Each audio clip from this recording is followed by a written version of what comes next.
Vivec pierced the Horde Mountain with Muatra, his legendary spear which had the ability to turn anything or anyone Vivec touched with it barren and wither them to bones.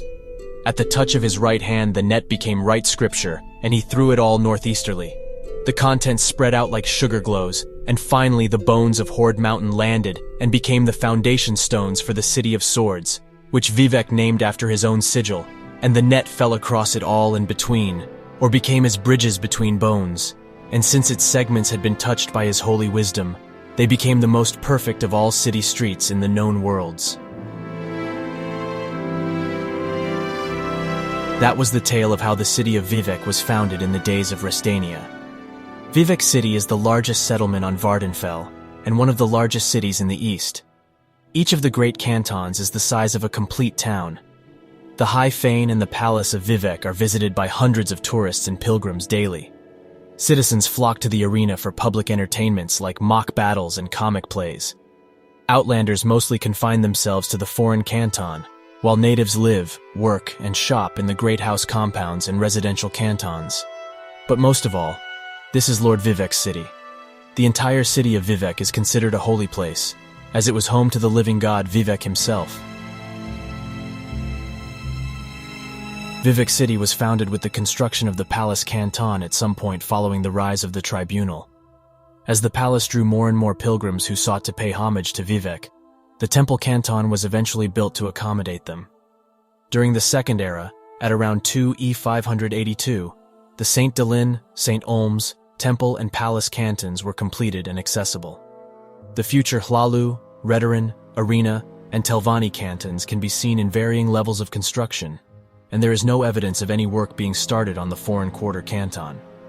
At that time, Morrowind maintained open borders with Skyrim and Black Marsh due to its membership in the Ebonheart Pact, and Outlanders were consequently tolerated in Vardenfell. Bardau had also not yet been converted into the Ministry of Truth.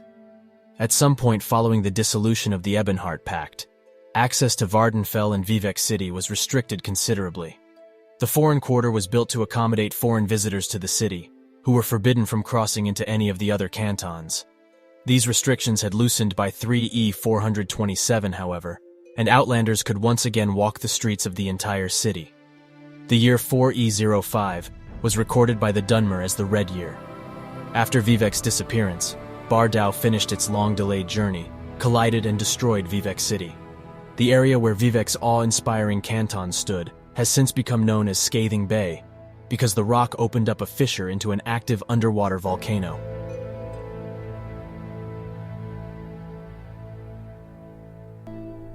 Alright, Vivek City this time, and this is how Vivek City looked in the Second Era. Pretty interesting. He said something about Mothra, and then I read about it and I was like, okay, so he has a spear.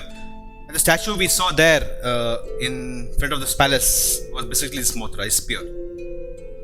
And you have the spear everywhere. Yeah, this is the statue we saw in Vivek City. Pretty cool.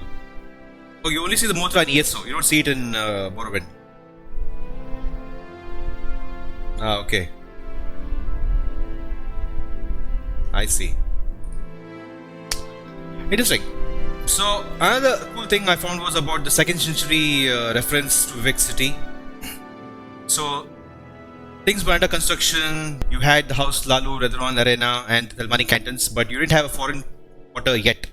Also, Bardau was not the Ministry of Truth, so there was no prison there yet. That's interesting.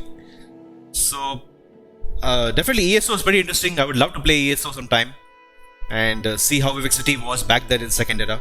Very interesting, I love it. Now my question to you guys is, chat, was Vivek City a cursed city? Right? That's the question. So I would love to know your thoughts on this.